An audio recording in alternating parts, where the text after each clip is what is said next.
This podcast was produced by Sean Weston Media. From a dimly lit cupboard somewhere in England, two people chat about communications, and sometimes they chat about other things. Welcome to From the Comms Cupboard.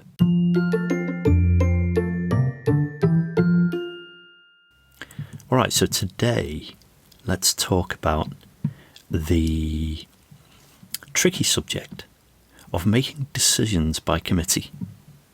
Making decisions by committee can't ever work, can it? Well, I think there may be instances where it can work, but generally I'm not a big fan. You mean you don't like hundreds of people sat in a room talking about the same thing for hours and then nothing coming out of it at the end? That sounds about right. I think the bigger your team, or the bigger that group of people around that table, because it's usually a table, right? Yeah, we love a table.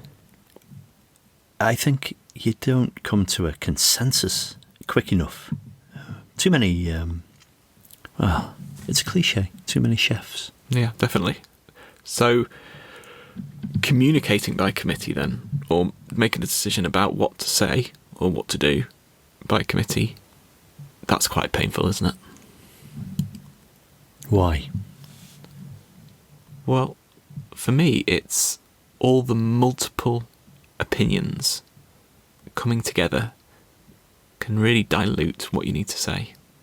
I think that's a big problem right there. So having too many chefs means your meal doesn't say what it needs to say. Or it's too spicy. Yeah, it could. Too many chefs, you end up someone puts a bit of salt in. Actually, the next chef comes along, doesn't know that the previous one put the salt in, puts some more salt in, you end up with the saltiest message ever. Meal. Or often it can be the opposite, where it becomes so bland as people take things out, as things get passed around and move to the next person in the chain, and they take something out because that's a little controversial, or, oh, that doesn't feel right, oh, we shouldn't say that. So you almost get this sort of opposite, a bland meal. Are we perhaps saying that when it comes to making decisions, at least business decisions, there needs to be a head chef? There needs to be a more autocratic process in place? Yeah, I think there's always got to be someone who makes sure that it tastes as it's meant to taste. So that across all, and if we talk about communications, which we're here to do, that they all feel the same and they all taste the same when they go out. Clarity of message. Yeah, clarity of message. So how could you really ever get to a place of clarity if too many people are involved? And not just how clear that message is or that decision you have to make.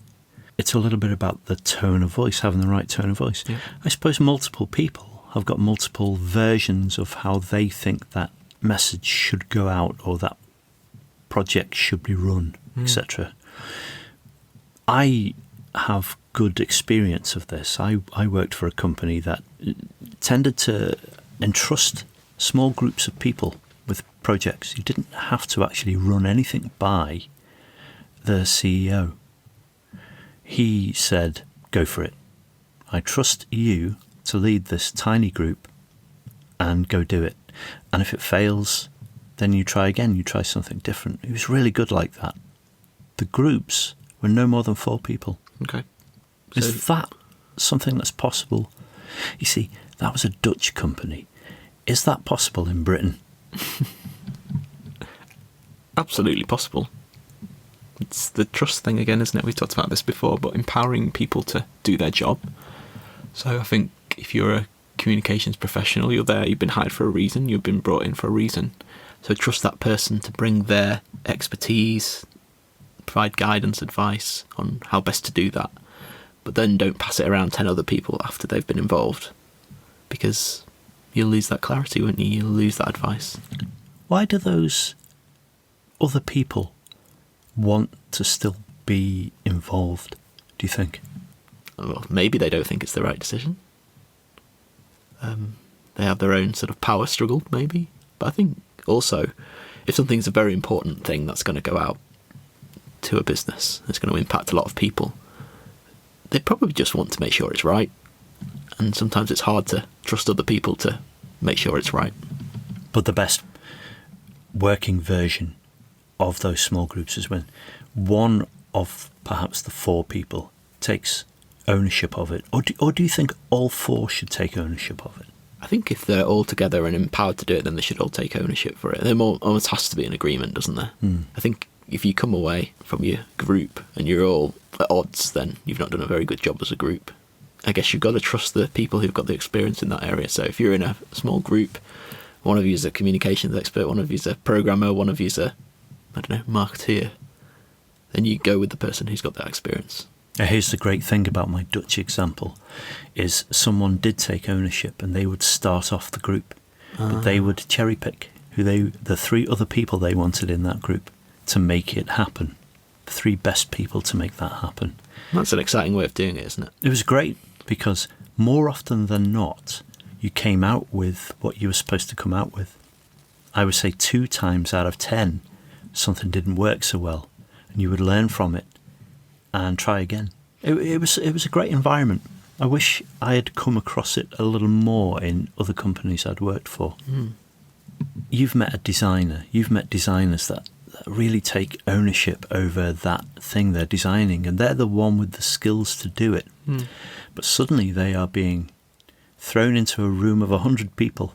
Surely it's better for that designer to be part of a very small group, 1 of 4 people, where they feel like they can still say something and they can still influence what happens. Because maybe if you are in a committee, it often comes down to who's got the loudest voice. And so you want to make sure people with the right skills get their voice up.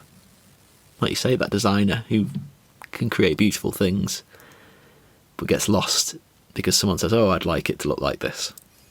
That's how it's going to look.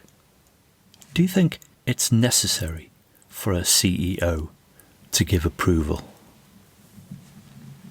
I think it's got to come down to whatever it's about. I think if it's something really, really serious for the business that you're communicating and it's coming from them, then yes. If they've empowered someone else to lead that, then no. It's a trust thing, isn't it? Yeah, it's coming back to the beginning of our discussion about trust and empowerment.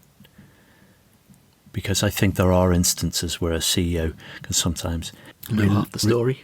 Know half the story, relinquish knowledge of it ever having come from them, and they don't want to take the blame, etc. Or how did you let that go out without me seeing it first? And that sort of thing. At the end of the day, they're the ones who front the organisation, though. So you can understand where they might feel a bit uneasy about not seeing things before they go out because it's their name above the door, isn't it? But if they hire the wrong people, then there's more likelihood of something going tits up.